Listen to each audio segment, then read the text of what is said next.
A ver, estamos ya en plena segunda vuelta. No sé si en su primera visión, ¿a quién afecta y a quién no el hecho de que todavía el segundo lugar esté un poco en disputa entre el proclamado Lasso y el que quiere que lo proclamen, que es Yacu Pérez? Impugnante. El que está impugnando, sí. Bueno, buen día, Jimmy, Alondra, Omar, un saludo a quienes nos ven y nos escuchan. Siempre un enorme gusto estar en un café JJ.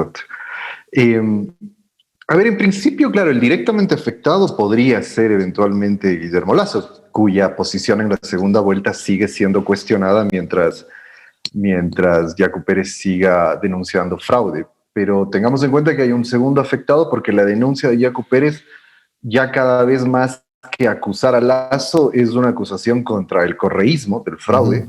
Entonces también el correísmo puede resultar afectado y hay ciertas declaraciones de Yacu Pérez, me parece que justamente ustedes mencionaban hoy día eso, que vuelven preocupante una afectación aún mayor y que debería preocuparnos a todos, que puede ser una afectación a la ya muy deteriorada democracia gay en el Ecuador.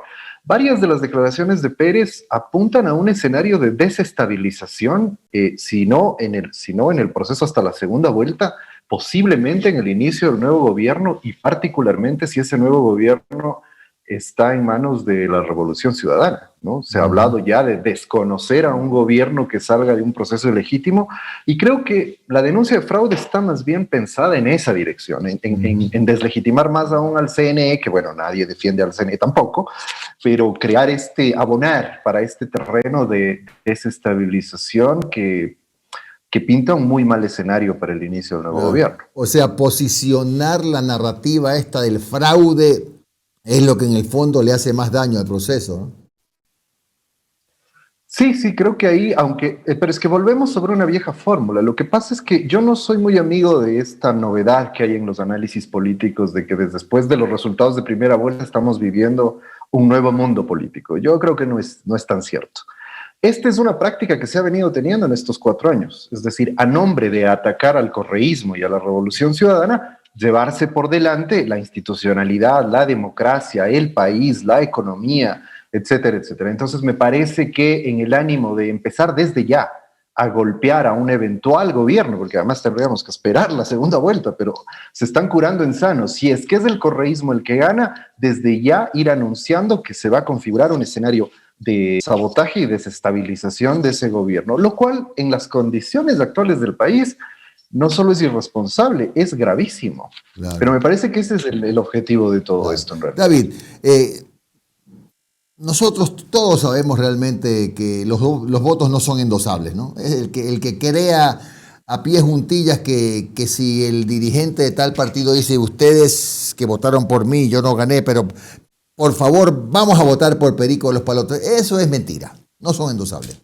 Pero de todas maneras siempre uno se pregunta, los votos de Pérez, los votos de Hervas, los votos de Freile, ¿de alguna manera se pueden medio dirigir o derivar en cuál de las dos candidaturas? Bueno, ahí yo haría 2 consideraciones para analizar eso. En primer lugar, el voto, sobre todo el de Yacu y el de Hervas, que parece que van a ser al final de cuentas los votos dirimentes. Son votos bastante heterogéneos, es decir, esos son electorados heterogéneos, es lo que hay que tener en cuenta en primer lugar. Se han hecho un sinnúmero de lecturas que los jóvenes, que los animalistas, que los ecologistas, que los que están más allá del correísmo y el anticorreísmo, todas estas lecturas me parecen cuestionables, porque hay un sinnúmero de datos que muestran que no necesariamente el electorado de ambos candidatos calza en ninguna de esas categorías únicamente. Una parte es eso, otra parte no es eso, y hay una gran heterogeneidad en ambos candidatos. Esa es la primera consideración. La segunda es que además en ambos casos es un electorado muy volátil por la misma razón que es un electorado heterogéneo. En el caso de Hervas, mucho más que en el caso de Yacu Pérez. En el caso de Yacu Pérez al menos hay un voto fuerte, duro, digamos, que es el que históricamente ha pertenecido a la izquierda anticorreísta, pero una de las novedades en el caso de Yacu Pérez es que logró consolidar el voto de la población indígena, y ese es sin duda su voto duro. Habrá que ver cómo se distribuye ese voto entre los dos candidatos. Pero me parece que es muy difícil hacer una predicción de el voto del uno va para un lado, el voto del otro va para del otro lado. No, me parece que además ambos candidatos, tanto Yacu como Herbas, captaron votación de los dos finalistas, o sea, le quitaron votación a los dos finalistas, al correísmo por un lado y a Guillermo Lasso por el otro, pero ambos candidatos, no es que uno del uno y otro del otro, sino que ambos se hicieron con votos de los dos lados, digamos. David, buenos días, te saludo Omar. A ver, ¿Qué tal, Omar? vamos proyectando las cuestiones de aquí en unos próximos días. Digamos que el contencioso electoral desecha el recurso contencioso presentado por Pachacutic. El 16 de marzo arranca formalmente la campaña electoral, el 21 de marzo es el debate. ¿Qué va a pasar con los votos del sector indígena? Más allá de los resultados, de lo que se pueda decir, del canto del fraude y todo, hay que ir viendo también que hay una guerra abierta al interior de la dirigencia de Pachacutic. Por ejemplo, escuchamos o leíamos el fin de semana que el presidente de Ecuarunari desconocía a Jaime Vargas, porque supuestamente está prorrogado, la desconocía actualmente a la dirigencia actual que está en la CONAIE, y sabemos el peso que tiene la CONAIE dentro de Pachacutic. ¿Cómo tú ves el ambiente al interior del movimiento indígena de cara a una segunda vuelta indistintamente y al parecer sin la presencia de Yacu Pérez en balotaje? Omar, ¿qué tal? Un gusto saludarte. A ver, las crisis en el movimiento indígena no son nuevas, ¿no? Es decir, siempre ha habido tensiones, momentos críticos, facciones enfrentadas. El momento actual me parece que tiene una particularidad de todos modos, ¿no? Es una crisis bastante profunda. Yo diría que quizá una de las crisis más graves que está teniendo el movimiento indígena. Y paradójicamente, eso es lo que me parece más novedoso, paradójicamente, cuando han tenido uno de sus más importantes éxitos electorales de la historia. Y el bloque, un bloque histórico de asamblea. Y el bloque, sin duda, y el bloque más grande que han logrado poner en la historia en la asamblea. Entonces, esta paradoja es la que llama la atención. Digo, no se puede profundizar demasiado ahora, pero el movimiento indígena está en un proceso de transición, me parece. Un proceso de transición que tiene al menos dos elementos clave.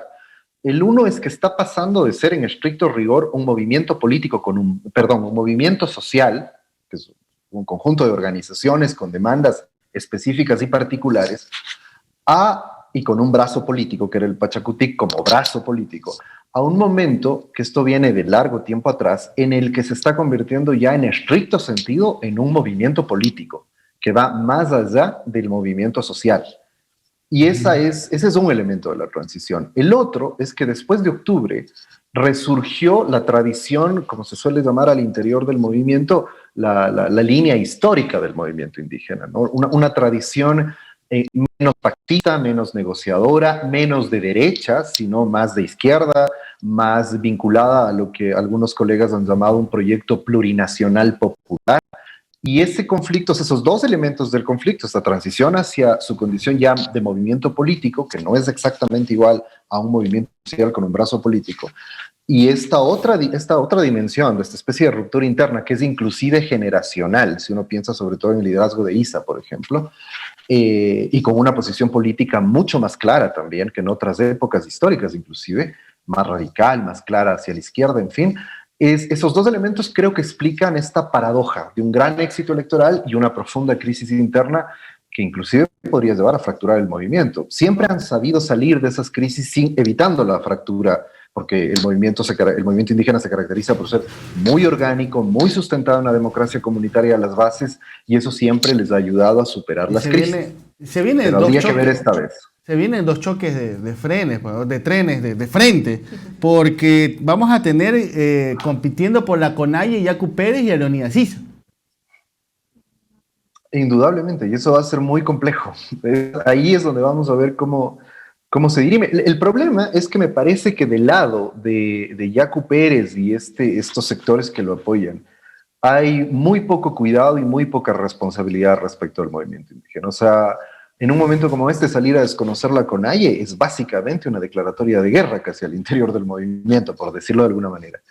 Y creo que eso habla de que no hay mucha responsabilidad política en esos sectores en los que apoyan a Yacu Pérez respecto a lo que puede ocurrir al interior del movimiento si se profundiza esta ruptura, teniendo en cuenta además que estratégicamente desde esos sectores se excluyó completamente a los liderazgos de Octubre y Yacu Pérez en realidad decidió desmarcarse de Octubre. O sea, más allá de que algunos sectores, sea como sea, vieron en él la representación de lo que había sido la lucha de Octubre, pero en la campaña y demás, Yacu Pérez se desmarcó completamente de Octubre, ¿no? Fue un tema que omitió todo el tiempo. Creo que estratégicamente eso fue hábil, aunque políticamente podría ser cuestionable, pero hay que tener en cuenta que no ha sido precisamente el representante de Octubre, Yacu Pérez, en la campaña electoral.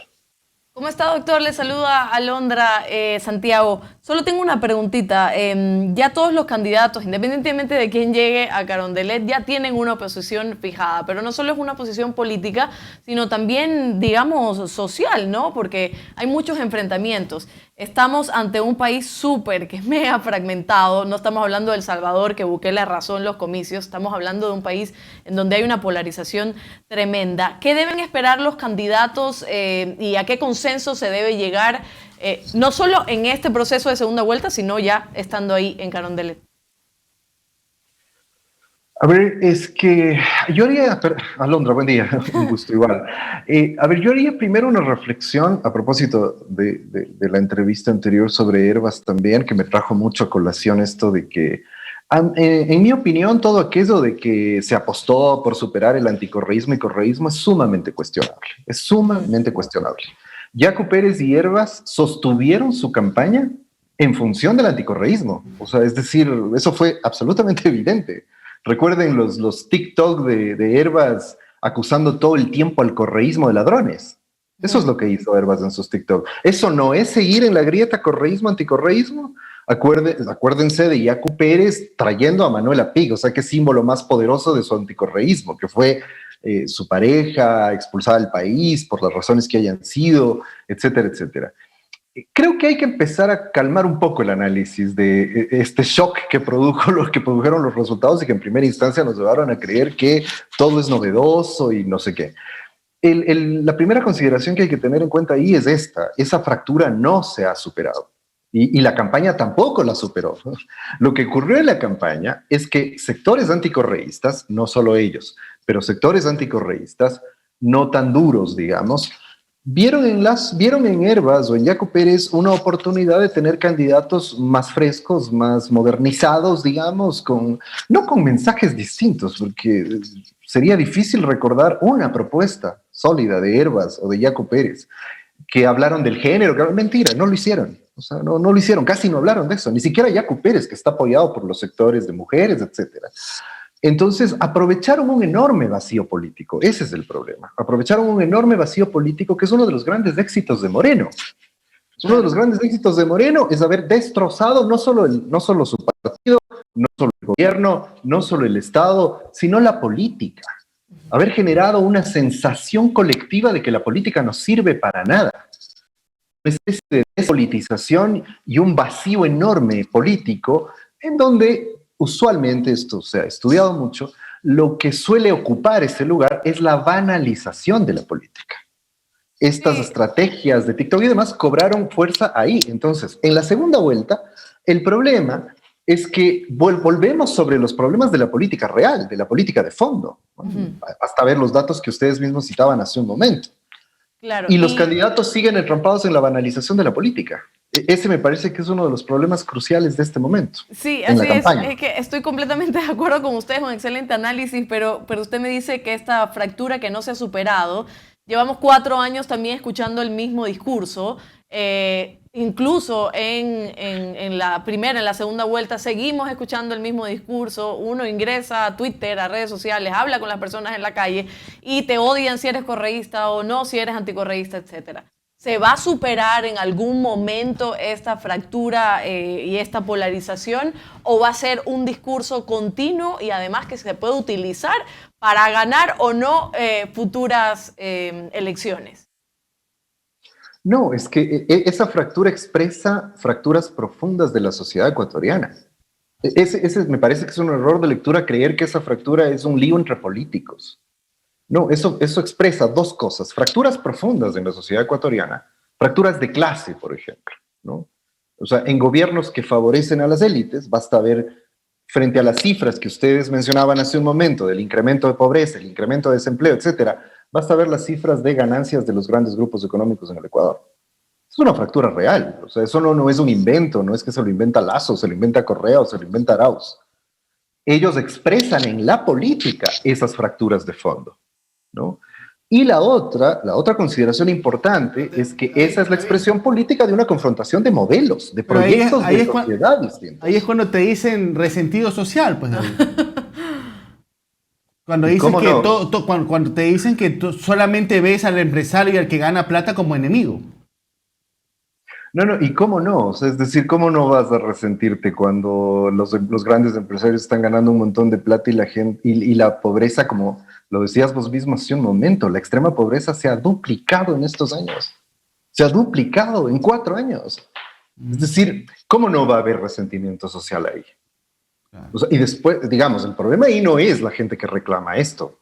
El problema son esas élites indolentes que además después se lanzan expresiones racistas, clasistas para descalificar a quienes votan por opciones que ofrecen algo de justicia social. David, El la problema- última sí. interrogante con honor al tiempo, David. A ver, ¿por dónde crees que debe ir la campaña de Andrés Arauz en segunda vuelta para superar ese techo? Porque, ojo, muchos sectores del correísmo que saltaban en una pata de alegría, que iban a ganar en una vuelta, que iba a ser una barrida de 20, 30 puntos. A lo mucho llegaron al 32%, obviamente una distancia de 12% sobre los segundos, estoy hablando en plural, eh, pero todavía muy lejos de lo que en su momento fue la votación histórica. Bueno, recordemos que Lenín Moreno en primera vuelta en 2017 sacó el 39.23%, si mal no recuerdo. ¿Qué tiene que hacer Andrés Arauz como para conquistar a ese electorado que no se fue ni por él ni por Lazo en la primera vuelta?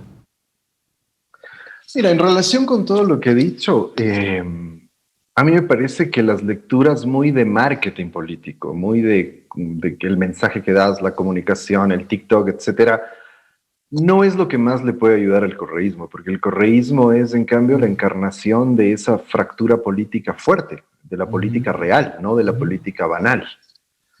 Personalmente, creo que uno de los errores de la campaña de primera vuelta, no veo todavía signos de que eso se corrija suficientemente, es haber caído en la trampa de la banalización de la política. Es que el correísmo también se creyó el cuento de que había que superar la fractura, había que cambiar el estilo, había que banalizar la política, había que hacer una política soft, y decidieron, para empezar, poner un candidato outsider dentro del propio correísmo. Y eso ha tenido consecuencias más negativas que positivas, hay que decirlo. Yo me sigo preguntando, porque un poco la lectura que se ha hecho ahí es, el problema es que este es el tope de Correa, entonces escondamos a Correa y hagamos otra cosa. Yo me sigo preguntando si eso es realmente lo que le ha ocurrido al correísmo, es decir, si el problema es realmente Correa, ¿no? Si ahora hasta el correísmo culpa a Correa de sus problemas. Porque más bien tienes dificultades con que el candidato Arauz no generó confianza suficiente, no sumó votos, etcétera, etcétera. Entonces creo que ahí el correísmo tiene que hacer una evaluación muy profunda de a qué jugó en la campaña electoral y de si cree que seguir jugando a eso va a darle frutos, porque no es que están renovando, es decir, no es que Arauz, a diferencia de Lazo, no es que Arauz se mete en TikTok ahora por el éxito, por el efecto Herbas, digamos. Claro. Arauz ya estaba en TikTok. ¿Sí? Y Herbas le ganó la mano con 10, como se dice en 40 en TikTok. Sí. Y Yaku también. Entonces, el correísmo trató de mostrar una imagen de correísmo renovado, de correísmo joven, de un correísmo no tan correísta. Por eso buscaron un candidato que no tenía la marca del correísmo. Y con eso jugaron a la despolitización y a la banalización de la política. Honestamente, yo no conozco ni de marketing, ni de comunicación, ni nada de eso. Pero honestamente, yo no sé cómo se resuelve esto en un mes. Lo único que puedo decir es que si el correísmo no vuelve a lo que ha sido su fuerte históricamente, porque está además abandonando sus capitales políticos fuertes a nombre de la banalización, si no vuelve al debate de fondo, al debate de la política, las desigualdades, la necesidad de justicia social, la necesidad de discutir modelos, etcétera, etcétera, modelos económicos, modelos de gestión de Estado, en fin, y sobre todo reivindicación de la justicia social, que me parece lo más importante, difícilmente va a poder dar la batalla. Listo. Perfecto, David. Te agradecemos muchísimo por tu tiempo y por tu análisis, David. Tengas un buen día. A ustedes, un gusto como siempre, un buen día también.